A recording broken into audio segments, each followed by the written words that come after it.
Hi, welcome back to Spirit Says. This is Corey, And this is Bria. and we're here today. The topic of our show is our inner child. So Yes. today we're talking about how our parents' experiences shape who we are as adults, and how to kind of recognize some of those patterns and maybe change them into something different. Yeah, so we came up with this idea. How I don't really remember, but that's not important.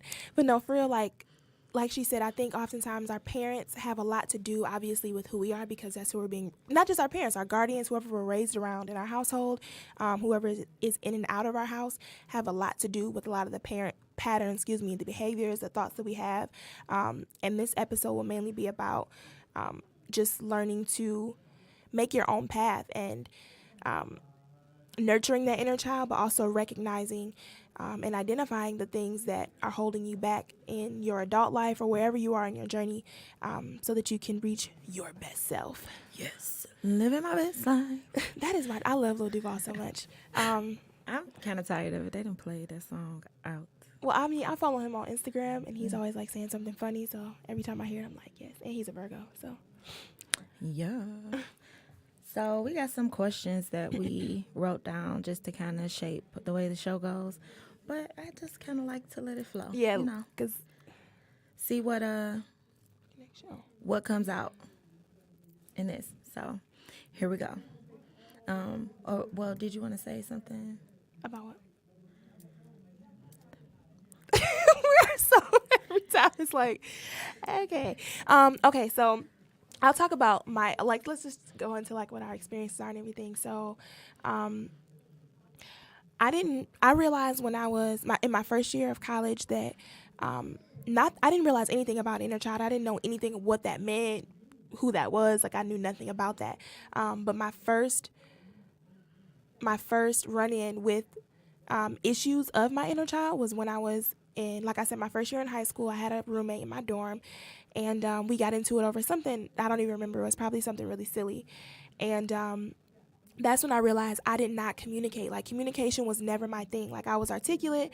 I was the person that everybody called in church to speak for like youth days and everything, or youth month. But as far as like expressing my feelings and everything, that's not something that I knew anything about because that's not something that I was used to.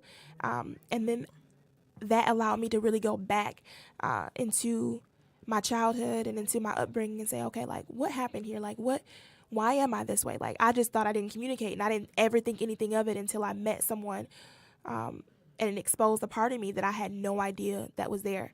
So that really, really helped. But And that's normally how it comes about. Like you just get thrown into a situation and you're like, oh, well, wait a minute. Maybe I didn't do that right. Or where did that even come from? I remember this one story is coming up for me. One time my car got repossessed and it was like 6 o'clock in the morning. I had started the car up, went back in the house to get ready for work. And I'm like, is somebody, I hear something. I'm like, is somebody in my driveway? And I go back outside and the guy, he's like, put my car up on the thing, and I'm like panicking, and I called my mama, and I was like, Ma, he's reporting my car, and she was like, put him on the phone, and I'm like, what? Like, let me talk to him. yeah, she was like, I'm like, what are you gonna tell the repo man that's gonna make him stop repoing my car? But it was just like in that moment, I really realized like, oh, well, that's why I don't know how to fight for myself, because I've always had my mother. Like, she's very dominant. In her younger days, she used to like to fight. So, like, she like, ain't nobody gonna say nothing to my baby, and ain't nobody gonna check you, and blah, blah, blah. So, like, I never had to stand up for myself in that way because I always had that crutch, and I always leaned on her. And it wasn't until, I'm like approaching 30 where I'm like, okay, you need to start learning how to do stuff for yourself. Like, your mom is not always going to be around. She not always going to be available. And then what you look like as a whole adult, just out here like, mama, she coming to Hold on. I'm gonna get my mom on the phone. I'm telling my mama on you. Right. Like, yeah. So, and I think she realized it too, because it was a lot of issues with my ex-husband where she'd be like, I'm not even about to get involved in that because he gonna end up, I'm gonna have to beat his ass. Like, but she knew that was my path, and she couldn't step in for me all the time, and I was gonna have to learn eventually to like fight for myself and speak up for myself and not always count on her in that way. So, yeah. I think too, that's really good. But I think too, like for me, when I was in fourth grade, I started doing the work because at that time there was a lot of stuff going on in my house, a lot of changes, a lot of things that I just wasn't really used to. And so it was just a lot. And so I remember in like the fourth grade, I wanted to commit suicide because I was going through a lot at home. I was going through a lot at school, and I just didn't have the tools that I needed to deal with it. So I just started trying to figure it out. So the first thing that I did was I started writing my mom. At the time, I was like obsessed with Hello Kitty. I was the girl that like went to Great Lakes Crossing Mall and was like, no, we got to go to this store. My mom would be like, okay, Bria, next time. I'm like, no, we got to go. But anyway, my mom bought me this Hello Kitty journal, and I used to write everything about how I felt, if I was getting like, if I was going through something, if I was bullied. Like I used to, I was the person, you know, like when you think of good comebacks later, when somebody says something to you, I was that person to like write comebacks down, and they were trash. I've grown a lot since then, but they were trash, and that's how I coped. Cuss you out. Yeah, yes, and so that's how I started to cope. And so, like I said, I realized that. I didn't realize at that time that I had issues that I needed to tackle, but I knew that I had this knowing in my spirit that I was purpose for something greater than myself. And so I'm like, okay, obviously I didn't commit suicide, but I just knew that I had to figure it out. And so I started getting to the root of the problem, the root of whatever was going on, and like figuring things out. So I still do that to this day. Like I still have a notebook on me now where if I'm thinking, it doesn't have to be something bad. It could be something good. Whatever it is, I just write those things down. And I think it's really important to get to the root of the problem, because a lot of times we're walking around with all this stuff, all this baggage, and it's not ours. Mm-hmm. You know, we see our parents with their baggage, we take on their baggage and everything. And like growing up in church, they would say, leave it at the altar. Like you really have to leave it at the altar, and you don't physically have to go to church and like do that. But just give it to God. Yeah, like getting that baggage off of yourself, mm-hmm. and to move forward, because you're not going to be able to reach your purpose if you have everybody's baggage, your baggage. It's like, it's just not going to work. Yeah. That's well, it will, but too. You know, it'll just take some time. Yeah. And I think too, like, I'm really getting away from being discouraged by something taking time. You know what I'm saying? Like, I'm learning that things happen when they're supposed to happen. Mm-hmm. So, you know, had the revelation come a little bit sooner, you probably wouldn't be able to break it off you like you need to in this moment. So right. You wouldn't have the tools to do it. Yeah, absolutely. Another thing that is coming up for me is that when I started having relationships with men, or boys or whatever, you know, I really learned early on that rejection was a trigger for me. Like, mm-hmm. that I didn't like feeling like people didn't like me, or I would always go above and beyond to try to make people see why I should be in your life or why, mm-hmm. I'm worthy. And it's like, if you don't see it, then I ain't for you. I'm not about to keep doing that. But I know that comes from daddy issues, that from a little girl just feeling like, and like, I'm not gonna trash talk my daddy. Like, it was what it was. And then for kids especially, perception is reality. So mm-hmm. you not being around might make me feel like it's my fault, or I did something to make you not want to be around. But that's probably not what it is. Like, maybe he was busy, or he had something, or he was depressed, or, you know, it could have been any number of different reasons why he wasn't around. But I took that rejection, and it like was a seed that was planted in my heart, and I took it with me into all of my relationships. And so now I'm just realizing, like, okay, going forward, that's not something that I want to hold on to anymore. So I need to let that go. And my dad was the conduit that brought it together, but it has nothing to do with him. Like, it's like all me. Yeah. That's something that I have to work on. That's something that I need to get under control, because it's going to continue to keep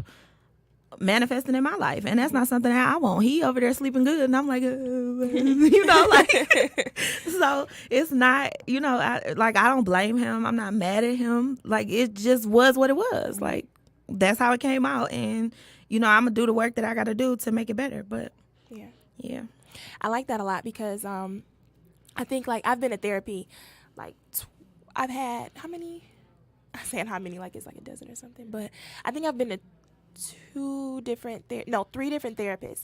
At one point when I was like younger, there was something that happened, and I went to one, but that was like, we just had like one session. Once I got older, like sometime in my early 20s, like, I mean, I'm only 25, but still, sometime in like my like my early 20s, like I'm in my 30s or something. You're still in your early 20s. Hey, mid 25 is like mid, right? Yeah, you're halfway there. But so yeah, so like I went, but anyway, a lot of times like they start off with asking like what things have happened in your life. A lot of times like on movies or whatever, they want to delve into your childhood. They want to ask like like, okay, tell me about your mom, tell me about your dad, and that's cool and all. But one thing I realized, and this is very recent for me, was that things that I saw in my parents, whether that be good or bad, like I took on myself. And so it's easy to blame your parents, just like you said, like, oh, I do this because this is my, because of my mom, or I do this because of my dad. But it's like she said, like they were just the vessel for a piece of your healing, and that's just it. And so I think it's important to realize that this is not about shaming our parents or talking about whoever it was that was around us when we were growing up. It's not about that whatsoever, because first and foremost, our parents were human beings way before they became your parents. So like there were things that I went through, of course, like we all do, but my mom had to figure out when she became a parent, like, first of all, to be completely honest, my mom told me my brother and I were both birth control babies. Like she wanted children. She wanted a son first and a daughter second, which is what she got.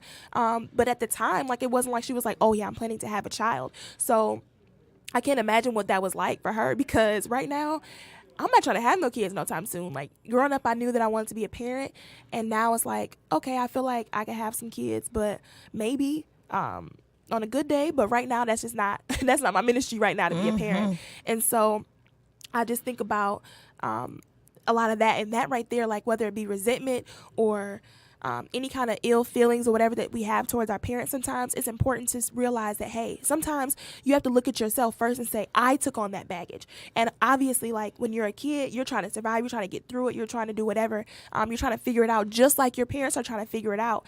And sometimes that's just a survival tactic, taking on their baggage. Sometimes it's how you survive, how you get through that moment.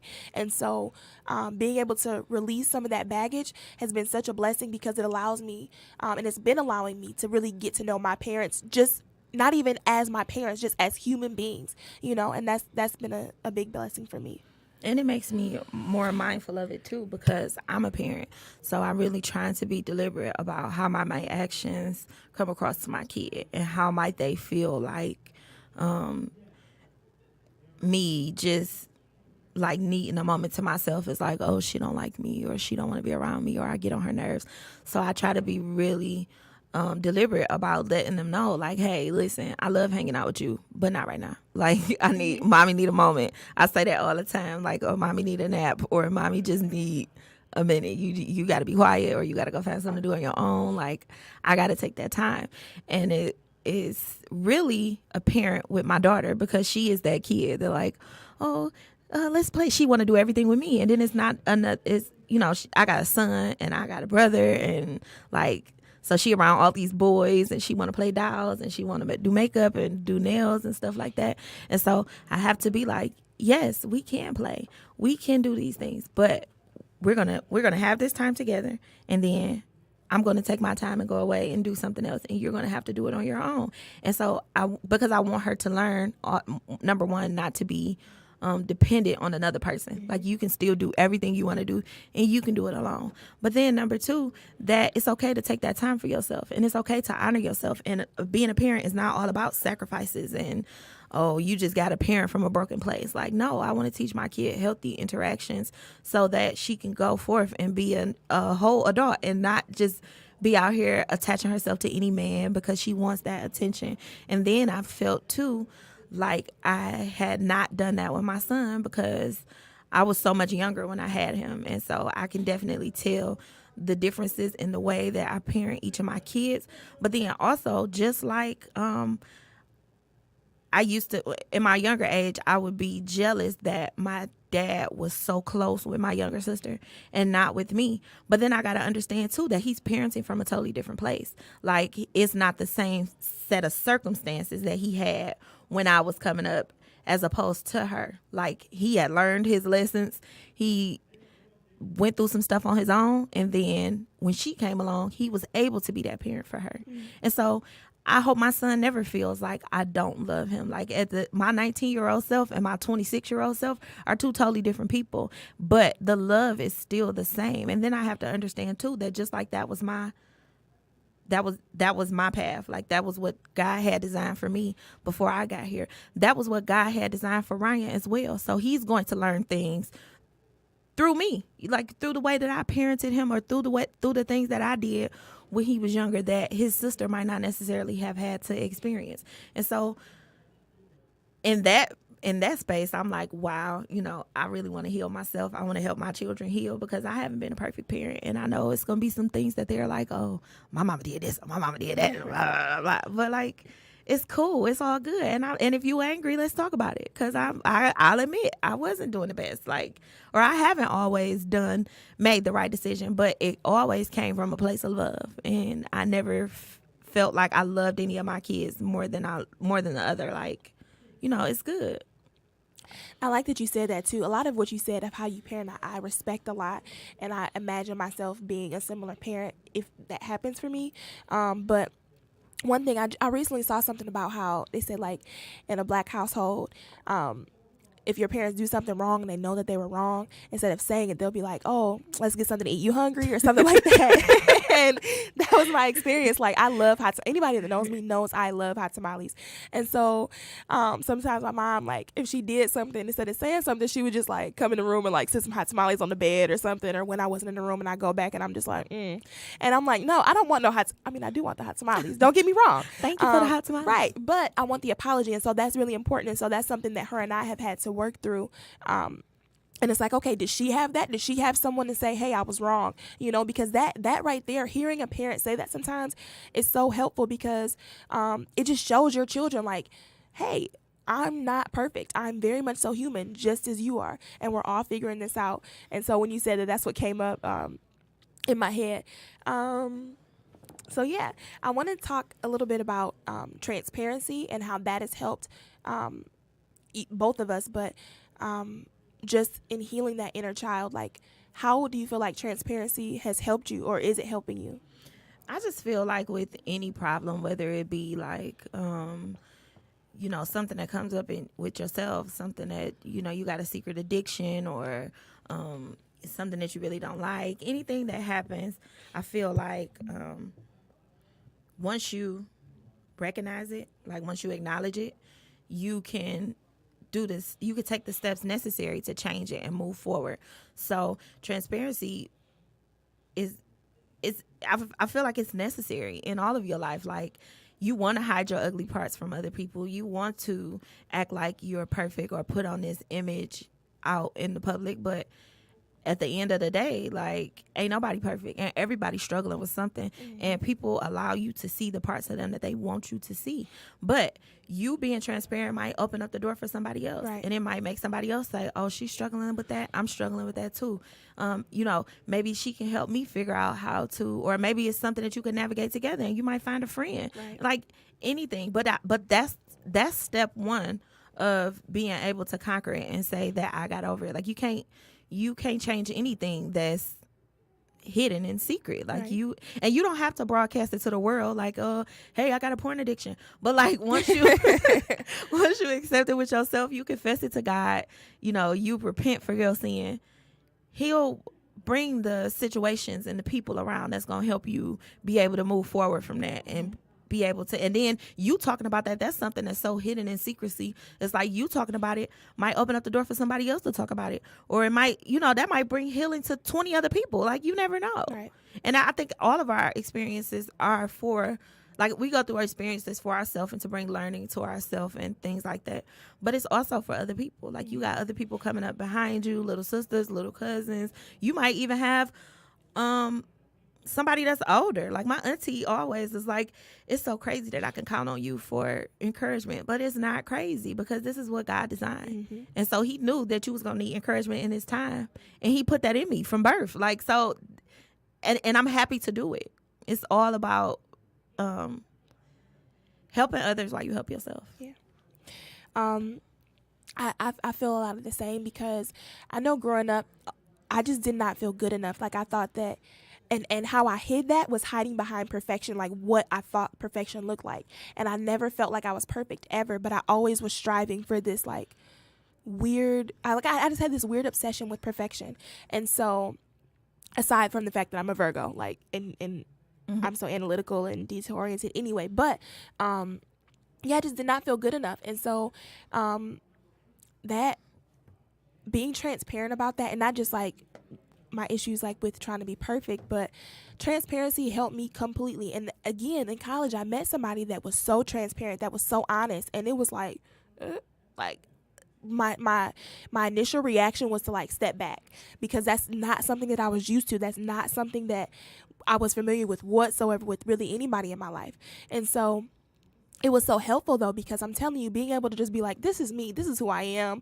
I'm not trying to impress anybody. I'm not trying to draw anybody in. And I think too, one thing that I would do often was like overcompensate. And so with friends, with a lot of people, like if I liked a guy, which there have been very, very few guys that I have liked. Like I can literally count on like one hand, maybe two on a good day, but barely like one hand. And so for the guys that I would like, I would try to overcompensate to show them like, hey, you can wipe me up. I can cook, I can keep it together, like, And so I had to look at myself and say, okay, where is this coming from? Like, why do I feel like this? Why do I keep doing this? Like, what I noticed that there was a pattern there. I didn't want to continue that pattern. So I'm like, okay, let me figure out what is going on here with me, for myself. I'm not trying to blame anybody. I'm not trying to point any fingers. I just need to figure out what's going on for me. And so I just started being honest about who I was and what I wanted and what I didn't want. And so when I started being really serious about that, it's crazy how, not even crazy, but it's like when you make a decision and you're serious about it, the universe will just start like adding everything in the right time that you need at the exact right time. And so you said something earlier about the right timing, and I mentioned tools. It's like if I was going to build a house, and somebody just offered me this land, and I'm like, oh yeah, and then just say, oh, go build this house. Well, if I don't have any tools, if I don't take any class about, masonry or how to build homes or brick, right, and you don't even have a foundation, like, okay, great, you have the land, you have the space, but sometimes it's not ready. So sometimes I'm becoming more comfortable with the season of just waiting and just being patient while still moving, but waiting for everything to align as it should before I just am like, oh, I'm doing this or oh, I'm doing that. And then I've had experiences too where I just jumped out there and did what Corey wanted to do because Corey wanted to do it when I wanted to do it, and then it turned out bad, and I'll be like, oh. And I just don't want to be in that space no more. Like when you moving with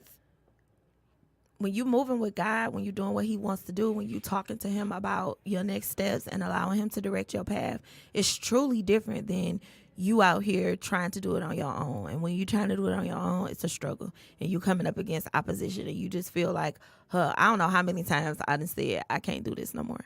I don't feel like that now. Like I feel like whatever comes up, I got the tools that I need to be able to withstand the storm and come out a stronger person. Everything is a learning experience. So I'm not struggling against the wind, if you will say, like as I was in the past. I remember feeling too, and let me say that I'm not trying to dog anybody. Like it is what it is, so I made the mistake of getting myself into a situation that I didn't have no business being in, and I might can say the same for the other person, but in my marriage, I remember being hopeless, like just feeling like, oh, we not gonna ever get to a good place. And we wasn't gonna ever get to a good place. But in that time, I was just feeling like, oh, I'm stuck here with him, and we gonna continue to go in this circle, and it's gonna be bad for us forever.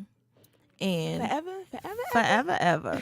And it was like, I remember that hopelessness made me feel like I don't want to live no more. And I got so many other things to live for outside of my marriage. Like I got great family, great friends, like, just God and my kids and all of this happiness in my life. And I allow this one thing to come in and make me feel hopeless.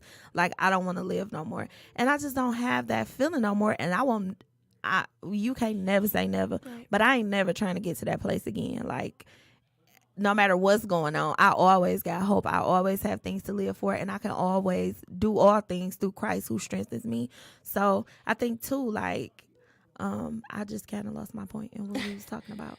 But what you said before, you mentioned that you never feel like that anymore. Personally, to be completely honest, sometimes I still feel like that. Like sometimes some things will come up. Like I don't typically get too shaken anymore. But sometimes like at work, even though I love my job, there's some moments that are extremely challenging, and I'm like, you know what?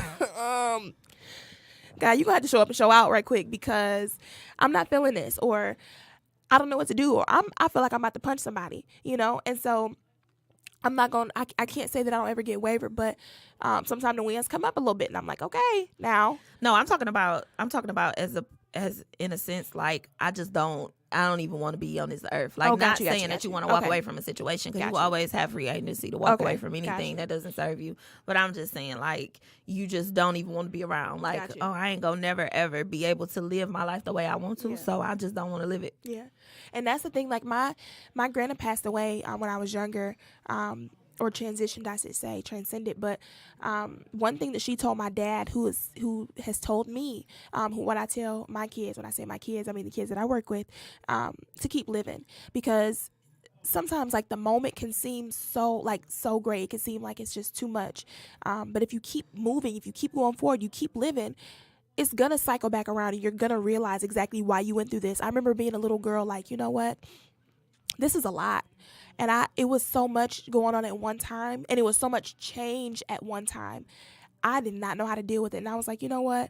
I told God, I'm like, listen, I know you don't want us to kill ourselves, but I know you don't want us to be miserable. And I was miserable. And I was like, let me just start trying to figure it out.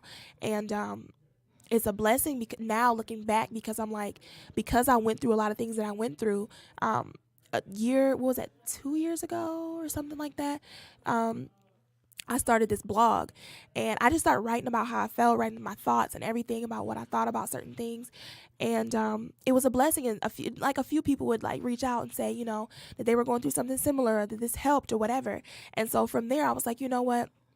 That's where transparency came in. Like, I'm comfortable with the things that I've been through, because I know that nothing that I went through defines me, And so I started this girls group. And so it's crazy, because that whole thing about perfection came back up, because a lot of the girls were looking at me like, I'm not about to talk to her. I'm not about to open up to her. Like, what has she been through? And so once I start opening up, then it gave them permission to do the exact same thing. And so some of my kids are like, so amazing, because they share their stories and they share what they've been through. And when they take that back home to their families, it's just like a ripple effect. But if I just gave up and not have been transparent, like, things could have been a lot different for me. So I'm super thankful for transparency and for the things that I've been through, because it's really helped. There was this movie, A Wrinkle in Time. It's on Netflix. It's really, really good. And so somebody in the movie says, your wounds are where the light enters. And I have that quote in my room at the school, because everything that you've been through, like, as long as you keep living, again, you'll be able to, that'll be just where God will be able to use you. That'll be exactly where you'll be used. That's where your purpose lies. And so it was a time where I would want to run away from my wounds. There was a time that I would run away from my inner child and just try to mask it with everything else. But it's like, no, dealing with it and knowing that whatever I go through, it'll be used for a greater purpose. That has been a big blessing for me. And I remember too having times where I felt like, because I didn't take the path that was traditional, that I would never find happiness in my life, or because I was a teenage mother, or because I had sex out of wedlock, or because I had a divorce, like that. These were just like, so I'm the type of person, like, I won't write with a pen that doesn't have a cap. Like, I don't like, I don't like small pencils. I don't like worn down erasers. Like, I would buy all these pretty journals and notebooks and then never write in them because they so cute and I don't want to mess them up. Or if I'm writing something, it don't even have to be like a paper for school or anything for work. If I'm like having a journal entry, I don't want scratches on the page. So if I'm scratching the page, I could be at the very bottom line. I'm going to rip that page out and write that thing all over again, because I want it to look nice and neat. And one time I was writing out these, I have a journal that I write like all of my stuff pertaining to God, like my prayers and my just Bible verses, my notes that I take when I go to church. And I was writing these confessions of faith. And like, you know how sometimes this pen, it'll have like a little ink ball and it'll Oh, be yeah, like yeah. a like a line of ink going across the page. And it had that. And I looked at it and it was just like, it really jumped out to me like, this is your life, you know? And these words on the page are not any less significant because you got a little bit of mess on it. It's okay. Mm-hmm. It's okay. Like, this path had already been determined for me. So I feel like God is really showing me perfection in my imperfection, like how I can still be happy and how he can go in and make all my crooked places straight. Like, I don't have to feel like I got to keep up a facade or hold to some type of standard for anyone else besides him and then myself. And so definitely so a while ago, God told me that like I would share parts of my story and that it would be used to help other people. And I was like, oh, okay. So instantly when God tell me something, I get to thinking about what I need to do or how can I bring this about. And I've learned that that's not always the right thing to do. But anywho, I was thinking, well, maybe I'll write a book and the book will be anonymous, or a blog, and it'll be like a series of different blogs for different stages in my life. And I really was adamant about keeping things anonymous and people not knowing who I was, because I didn't know how people who know me in real life would react to some of the stuff that I was saying that they didn't never know that I experienced or had been through. And then it was just like, but what you hiding from? What you hiding from? Who you trying to impress? Nobody. Like, the most important person, who is God, have already seen the story. He know it. He knew it was gonna happen before it got there. So it's whoever it's a surprise to. Obviously, they got you up on this pedestal, or maybe you got yourself up on this pedestal, and you think it's something different about, and that ain't even what it is. Like, the whole point of bringing forth the story and showing your face is to say, yes, I might not be the most proud of what happened to me or some of the things that I did, but guess what? I'm here. Because a lot of times, especially that I learn with the kids at work, they'll be like, oh, Miss V, you listen to trap music? Dang, what you know about that? It's Like, what you mean? Yeah, like, people look at you in this certain way and you don't never know what a person has been through just because they seem this way. That's not who they are. That's not who that person is. So your perception of me has nothing to do with me. Yep. Like, I am who I am. Good. I've been through what I've been through. Yeah. And I'm gonna use my story to help somebody else. That's the whole point of it. Right. I love that a lot, because I've had that same thing. Like, when they hear me pulling up, or when I've taken some kids home, or they come in my room sometimes and they hear something, they're like, what? And it's like, period. Okay. Period. Like, you don't even know. But one thing I realized for myself was that so much of what I was like, in so many ways that I was operating, it was all based out of fear. Like, okay, trying to be perfect is your fear of somebody seeing a part of you, and it's really like you feeling like, okay, I'm not good enough. And it's like, okay, well, where did that come from? How did you get there? You know, it's like, it's crazy that now at 25 I look at some things that I've been through and some patterns that I've had, and it's like, dang, you use all that time because you were afraid.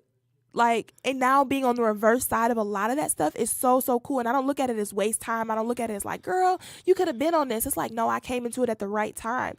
But it's really a blessing. And so if God says that greater is in me that is in the world, and I have not given you the spirit of fear, like, bro, if God is inside of me, if I'm his child, why in the world am I gonna, and obviously it's easy to quote some scriptures. It's easy to be like, girl, don't fear. But when you're in the moment, it's like, okay, when you Daniel and the lion's den, it's like, all right, guys, show up and show out. These lions look a little hungry, you know. But so sometimes it is easier said than done. But BJ, the Chicago kid, mentioned on like some song, like, life isn't that hard, but it's not that easy. But we make things so much more difficult, and yes, God knows, obviously, and like grace and mercy is sufficient and everything for everything, because it's everything that we're going to do is already planned out. And it's so amazing that we have instilled in us the power to be able to manifest, the power to be able to change things in and of ourselves, because God has given us, you know, that dominion and all of that. So it's like, one thing I was thinking about last week was the Sphinx, and how it looks like man and lion, and just like about the scripture of you can't, what is that, like, you can't serve two idols and everything. And that one thing that was really resonating with me is the Sphinx, because it is man and beast. And it's like, okay, what are you going to serve here? Like, there's some times where you're in a certain situation that beast needs to come out. You know, mama need to be put on the phone to talk to the repo man. Like, don't take my baby car. That car stay right here, sir. Okay. But then there's sometimes when you need to step out of your flesh and say, hey, I'm a being. A lot of times, like, we are human beings. And oftentimes, because we're in this physical reality, we focus so much on our humanness. We put our makeup, we do our hair, we get these clothes, we, try to buy this nice house, this fancy car and all that. And that's cool in its place. But at the same time, realizing, y'all listening to this word, realizing that we are human and we are beings, and our spiritual being supersedes any reality, whether it be physical or anything else. Like, that's the part that we need to be able to tap into. God also says, be still and know. So giving ourselves moment of quietness. But even still, even when we forget, like, even when we're bogged down with social media or our bills, or, like me, when I'm in the car and somebody gets in front of me and they driving slow or they piss me off, I want to have a gun, because I'm in the car all the time. Like, oh, if I had oh my gosh, I'm thankful I ain't got no. Anyway, don't worry about what I'm packing or if I'm not.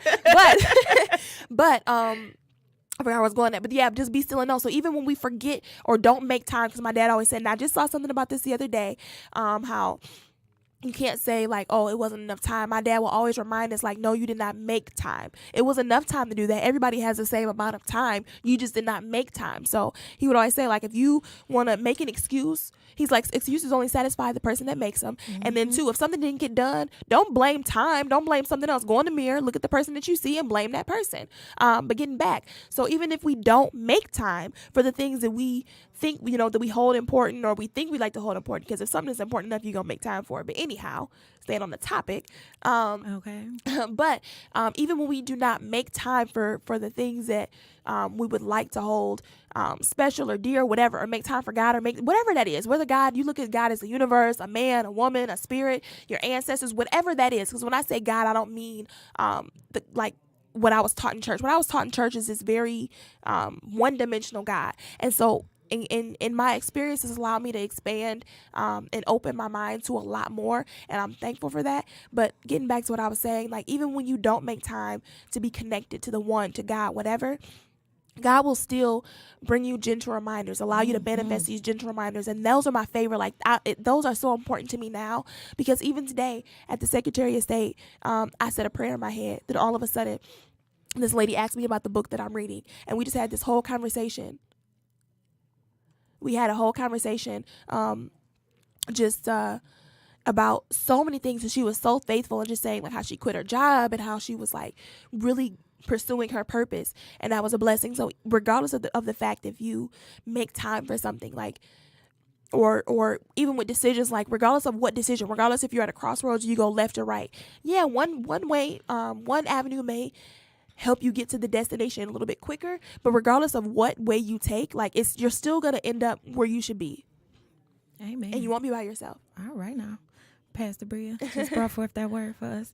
And our time is up. It went so fast. It did. And we so enjoy talking to you guys. So we have an email. It's spiritsaidspodcast@gmail.com. So talk to us. Like, we real people. We'll respond. Send us some messages about how your inner child and what you do to heal it. And let's go back and forth. Yeah. And what you guys would like to hear, and, like, things that you guys have learned yourself. It doesn't just have to be about inner child. That was what this episode was rooted in. But, whatever it is that you'd like to share. Yeah, or if you have any suggestions for topics you'd like to hear us talk about, or anything that you're struggling with, hit us up and we'll help as best as we know how. But that's our time for today, guys. So y'all stay blessed and live your best life. And we'll see you next month. See you guys. Excellent. You guys sounded great. I was listening to you on the app. Oh, thank you. Yay. And we do have to run out of here because there's a show right after you. Yeah. Okay. So that's and then in the future, like, if you guys are coming in and there's someone in your studio, they'll wrap up and be out of here 5 minutes before your time, so you'll have time to set up. Okay. That time went so quick this time. It did. When you said 3, I was like, what is she putting up 3 for? Right, 20 minutes, you mean? That went real quick.